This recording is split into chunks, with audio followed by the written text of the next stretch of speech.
Easy now, fellow Gooners. Welcome to a sunny, beautiful Costa del Salford. Can't believe it, the sun's back out. Everyone's happy, how it should be. Wheeling our way slowly into summer. Welcome to a Gunner Talk. It's not going to be a match analysis one, this one, because obviously we've hit the end of the season now. Bit disappointing, obviously, to finish 1 point off the top four. And, you know, we could have had things in our... Well, we did have things in our grasp, you know.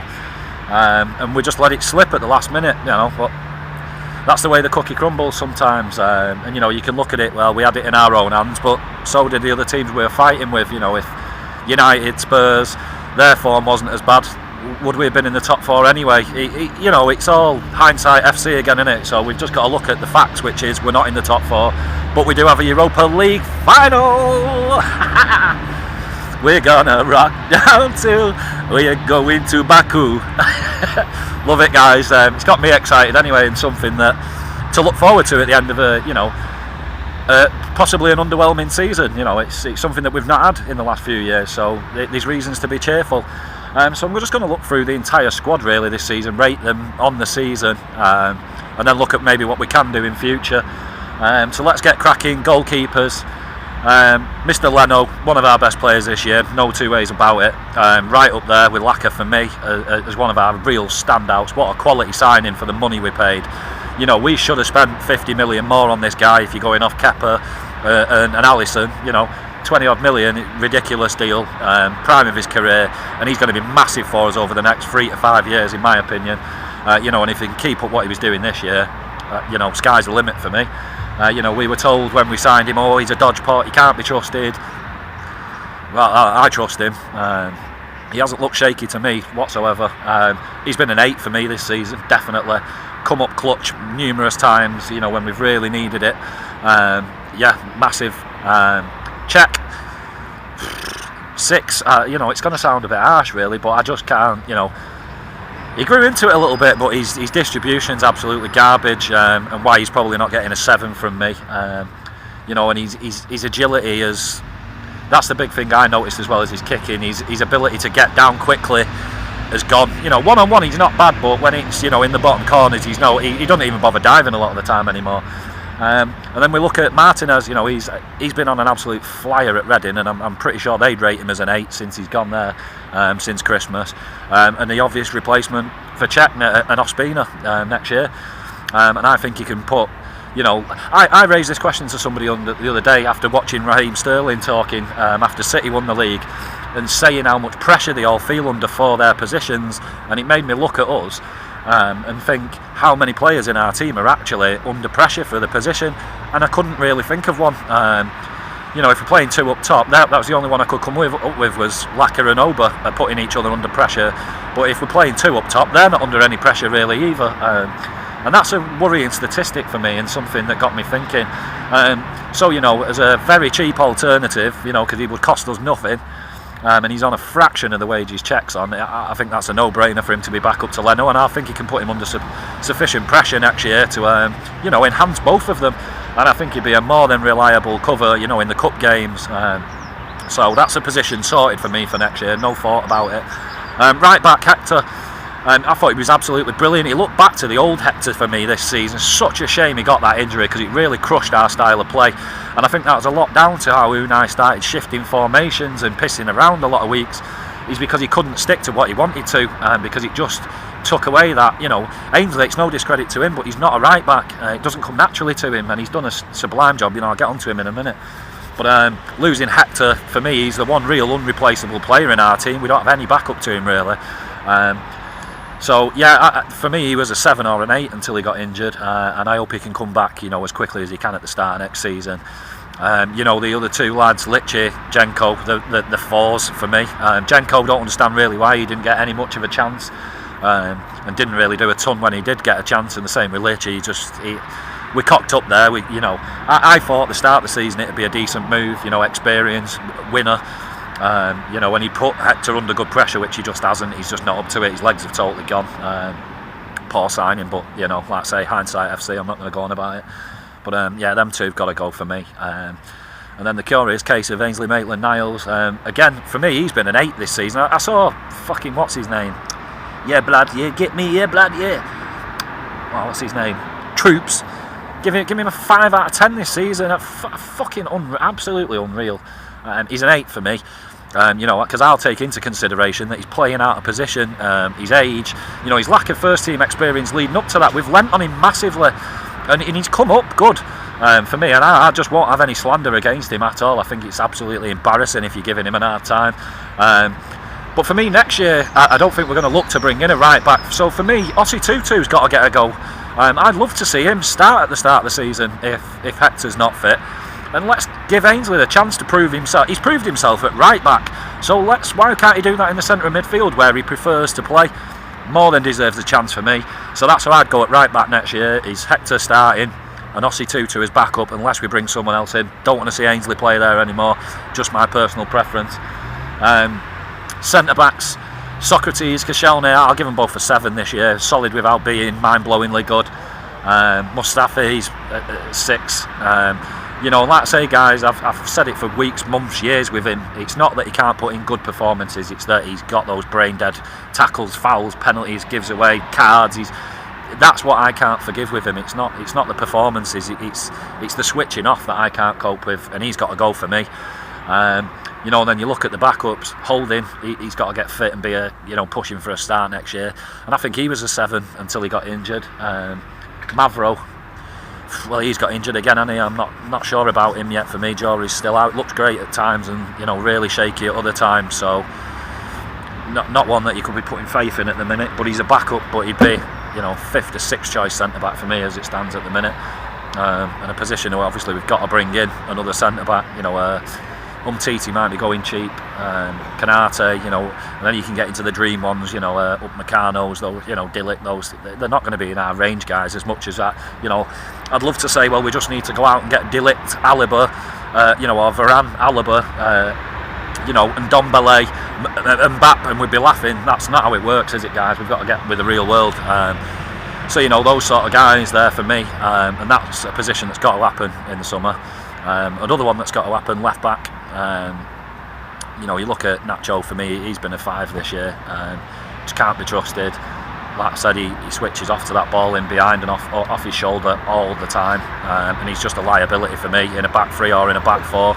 And he ain't got the legs to play in a 5 either, so he's got to get sacrificed for me. None of this, people talking about giving him a 1-year extension, so there's a fee for him instead. What are we going to get for him? 8 to 10 million. It's not worth it. You're going to pay that out in his wages for another year. Just get rid. We've got to detach from these players that they're just not up to it. Kolasinac, I know he gets his haters. I'd say he's a solid 7 this year. Very creative. Obviously not great defensively, but he provides us with a big attacking outlet. But that's for me. We've got to bring in a left back, Turney. A Grimaldo would be my 2 choices. If you want someone with Premier League experience, then maybe Van Arnold. I don't know, but left back's got to come in for me, and one that can play and be very solid in a 4, and then we play Kolasinac when we change to a 5. So that's the defence for me, guys. Centre midfield, Torreira. I said last night, for me, he started off as an 8, and then we overused him because we've got 0 cover, so he dropped down to a 7, but he was what we've been crying out for years. We got him, and he showed it straight away, exactly what we've been missing, just someone tenacious in the middle of the park that can break up play, win the ball back, great positionally, and cover, provide a bit of cover for the defensive line. And he's the only one capable of it, that's at the club at the minute.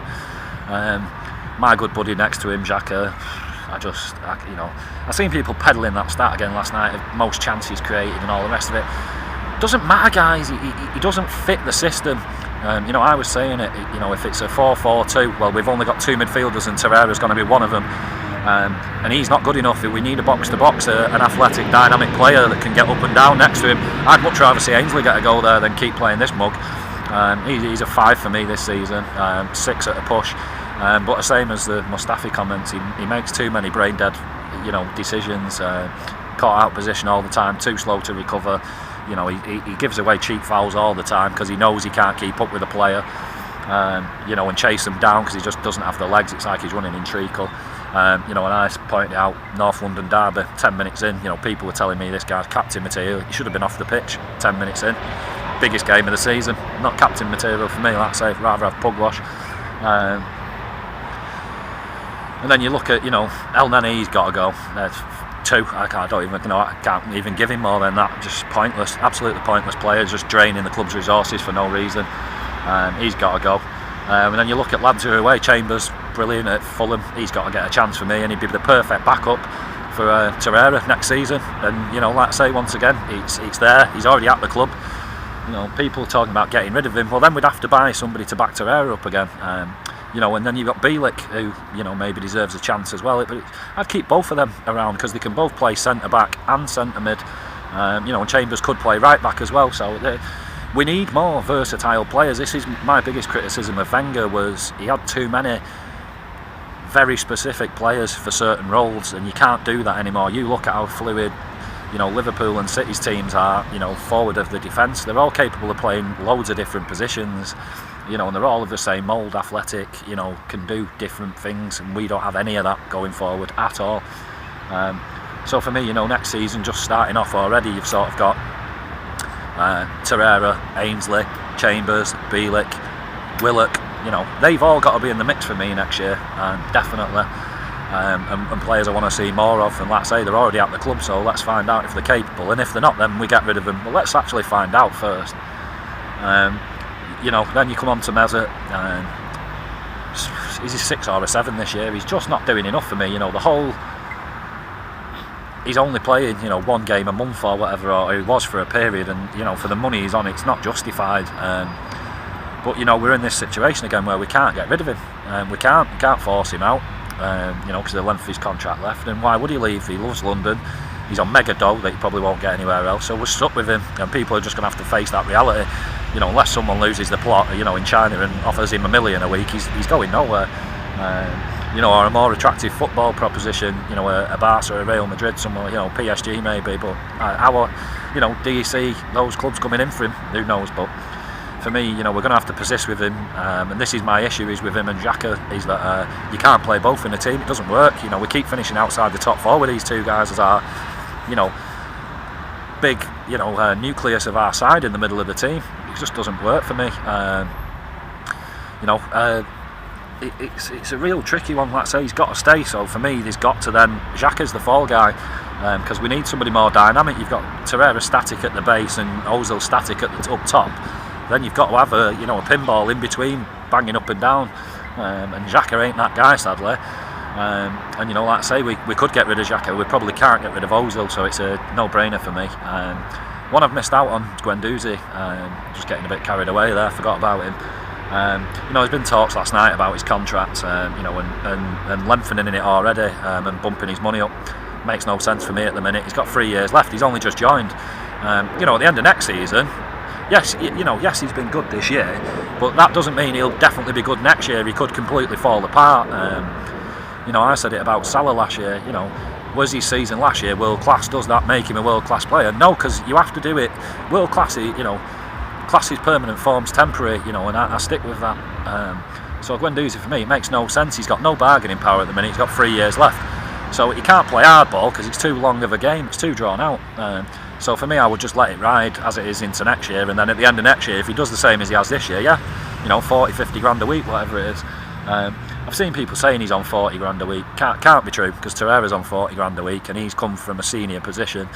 Guendouzi's come from French League 2 at 19. I'd be amazed if he's on 20 grand a week, should I say.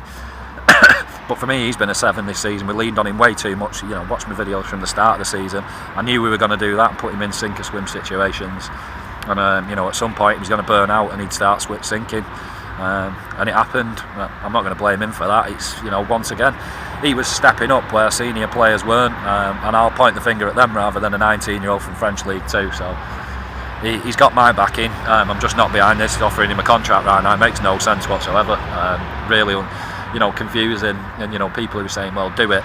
Well, what happens if he does bomb out next year? Then we've got a 20-year-old that we can't get rid of, and then you're complaining again that we've got no money for other players. It's madness for me at the moment, but I'm not going to get stuck on it. So then you sort of, Emile Smith-Rowe, Ramsey obviously going. Emile, I'm not sure if he's going to go back out to Leipzig again next year, but he's someone who I'd like to see given the chance between maybe him and Willock, and he won't be. He's got to play down the middle for me, or just get rid of him because he ain't a winger. But you know, between those three, give those three a chance to take Rambo's position or take Ozil's position or put him at least under pressure for his position, because he's another one I think's just cruising. You know, he's in first gear all the time. Like I say, you get out to the lads out wide. He won't be. I think he's been a 7 this year. You know, he's another one's playing out of position, but he's done his bit. He's not mind blowing, but he's not terrible. You know, he's a real tricky one for me because he's so marmite. But I'd rather. He's tried at least, so I'd rather keep him and give him another go in. He's like Ainsley. Give him a go in the position he wants to play in next year, and then if he doesn't progress or improve, then you know we're at the crossroads, aren't we? Where it's keep or sell, and it'd have to be sell for me. But he's got to get a goal there. But like I say, he was a 7 for me this year. Mickey, I've tried supporting him, you know, I've tried giving him the benefit of the doubt, and when he came he was good, and he was, you know, player of the month a few months in a row from what I remember. Europa League, he was doing well in that. He's just bombed out of late, I don't know what's happened. His head's just completely fell off. 5 for me, and I hate to say that, but yeah, he's another one who's got to go. The whole Raiola situation isn't good now. Sorry guys. Because that's going to make that very hard to get rid of him, and he's another one maybe we're going to end up stuck with him, which is not ideal considering, you know, the two players we're probably stuck with are the two highest earners, and they're probably the two that deserve it the least, so it's not great, is it? But you know, like I say, that's the way the cookie crumbles, and that's the cards we're dealt. We're going to have to deal with it, you know, like I say, although not ideal. Then we get to the young lads out wide, you know. Reece, I saw an interview with him yesterday talking about what he's learnt in Germany. I found it really, really interesting talking about pressing game in Germany. You know, they don't fuck about in training, they'll smash the arse out of you. You know, it's always about pressing, and that's the game we're going to try and play, that Unai's been trying to implement this year. So I think that's, you know, although he's been injured a bit, his record's been great over there when he has played, and I've got real big hopes for him next year. Saka, you know, maybe still a bit young, maybe he's one that goes out on loan, but I'd be more than happy to give him a chance than keep playing Iwobi or Mickey out wide. And you know, what's the point in having these young kids that look good if we're never going to find out whether they're up to it or not? So for me, those two would be backup wingers next year. And like I say, Carabao Cup early rounds of the FA Cup, impact subs, they'd be getting a go for me next year, definitely. You know, especially as for me, we'd have to bring in a first team winger, you know, or maybe 2. So that's an interesting one for me again, and I'd rather look within the club for backups rather than, you know, trying to get cheap ones in. You know, talk about Martinelli definitely joining. I think that's definitely happening. But he's another, you know, I think he's only 17, so I can't see him getting a goal straight away in the first team. So it'd be, you know, him going out on loan or whatever. Like I say, I don't know, but I'd be very surprised if he gets a goal straight away in the first team. Coming from Brazil, I think that'd be a real culture shock for him. And again, another situation, asking a youngster, you know, thrown in the deep end and expecting him to swim regularly. Don't see it happening. And then we get to up top, Ober and Laka. Only real big bright point for me, I'd give them both. I want to give Laka a higher score than Ober. Ober's, you know, he's banged the goals, so he gets an 8 for me, probably, you know, 8.5, going on for a 9. Laka for me gets higher because he's done it. His work rate means more to me than the actual goals, and his build-up play within the team. I give him an extra point for that. He'd be a 9 out of 10 for me this season, our best player. I'm glad he got player of the season, fully deserved. You know, goals, assists, build-up play, you know, winning the ball back. And like I say, it's been nice the last few weeks for Ober to take a leaf out of his book and join in. You know, we've got to build around these guys. Talk about them getting a bump in wages. You know, I'd be happy for them both to get 200 grand a week, but it shouldn't be more. Because then we'll be in the same situation where, you know, one will be 32, one will be 30. Well, who's going to go and then pay them that sort of money and, you know, and then give us a decent fee? It's not going to happen, is it? It's one or the other for me. So yes, I agree, they deserve, you know, going off our team and just performances this year, they're the two that senior pros that deserve, you know, to be our high earners, because they've done it. You know, they've done their talking on the pitch, so they've earned it in my opinion. But you know, talking 350, then we're just pissing away the money we're getting back from, you know, so Czech, Welbs, Ramsey going. Well, that should be helping us get in more reinforcements, not reinforcing what we've already got. For me, you know, a proportion of it should be used for that, but not all of it. Because then where's the money coming from in the budget again? Then we're under pressure to get rid of more players, and it just keeps snowballing. Eddie, back up. You know, I can't really rate him this year because he's not had enough chances. You know, when he has had a chance, he's done pretty well for me. So yeah, I'll give him a 7. Because he's done what he's been asked of him when he has played, and he's someone for me. If we do, I think we're going to try and utilise playing both Laka and Oba next season. That Eddie's going to have to come in and step in big, and I think he's more than capable of it. I just think he needs a chance, and like any strikers, you need a run of games to, you can't expect a striker to come in 1 in every 10 games and bag. It just doesn't happen like that, That's how it is for me with that situation. But then we'd probably need 1 more striker, and that's, I just don't know, because we haven't got one within the club. I don't think, Greenwood's doing pretty well, but whether he's up to it yet or not, I don't know. It's a tricky one, that one. Not a position I was really looking. I'd rather go with the 3 up top. Well, I wouldn't. I'd rather play with two strikers and 2 wingers, but then you're very reliant on the 2 lads up top performing week in, week out, and if one gets injured, we're in the shit. Or worst case scenario, touch wood, never happens, both got injured, and then all we've got is Eddie, and that's not gonna cut it, is it? We'd need 1 more, so that's all down to that, guys. Looking at deals, going out for me, like I say, Cech, Ospina, Lichi, Jenko, Mustafi, Nacho, Xhaka, Elneny, Welbs, Mickey, possibly Iwobi, Mesut. That's who I would honestly like to see leave. Don't see it happening, but that's what I would like to see leave. And coming in, an Umtiti or a Konate at centre back, a Tierney or a Grimaldo at left back. Rabiot for me is a no-brainer to replace Xhaka when he's free. Similar wages, much better player in my opinion, way more versatile. Has a good relationship with Emery. Just seems a ready-made replacement, and somebody that we keep going on about, not getting money for players that we'd sell him. Well, here's a guy we can bring in that's an improvement to the squad that's free, that if it didn't work out, we'd get 30, 40, 50 million for him. So I just makes footballs and business sense for me. So he's one that's got to come in, if we're light on money. An attacking midfielder, I'm not so sure. We definitely need one. Like I say, there's other more pressing positions for me, but if we're going to bring in one, you can dream and say, a Maddison, a Debake, those sort of players. I just don't see it happening. I don't. My dream in the midfield of being Dombele, I just don't see that happening either. So I'm just going to try and be realistic. Wingers, 1 or 2 have got to come in. Ziyech for me is a no-brainer. 25 million euros release or whatever it is. That's insane. I don't know how that's worked, but that's one we should be pulling the trigger on for me.